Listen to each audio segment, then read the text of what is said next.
Hello guys! Welcome back to my YouTube channel. Kumusta kayong lahat? At ngayon guys, sa ating video guys, may papakita ko ulit sa inyo guys na halaman guys na napaka-cute niya guys. Kulay violet po siya. Bilog-bilog po siya guys. Na kulay violet guys, papakita ko po sa inyo guys. Mamaya guys, pero bago yun, ay mag-shoutout muna tayo. Shoutout kay Jenny P. De La Cruz Molino.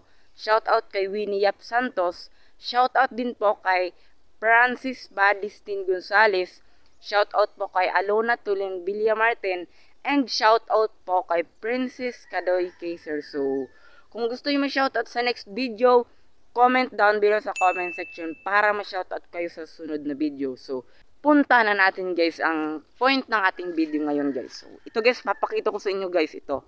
So, ayan guys, nakikita nyo ba yan guys sa ating video ngayon guys? Ayan, kulay violet po siya guys na bilog-bilog guys. Ayan, sa nakikita nyo po, ayan. Meron po ditong green, ayan guys, hindi pa siya violet.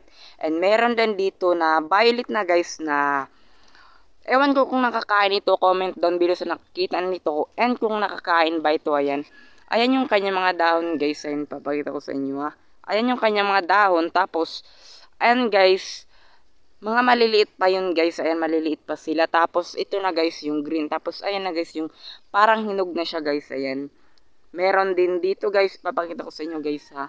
Panoorin to guys ng mabuti guys, ayan. Ayan guys, so malawak po yan guys. Andun pa sa itaas guys, and ayun pa guys. Tapos meron pa dito guys, ayan, nakatago lang siya guys, ayan. Napaka nice po nito na halaman na ito. Ayan, comment down below sa nakakita na nito mga taga-probinsya. Shoutout po sa inyong lahat. Ayan, comment down below sa nakakita na ito kung ano ang pangalan ng halaman na ito. And that's it for today's video. I hope you like it, and please don't forget to like, share, and subscribe, and hit the notification bell para lagi kayong updated sa mga ilalabas ko pang mga bagong videos. See you on my next video, and peace out!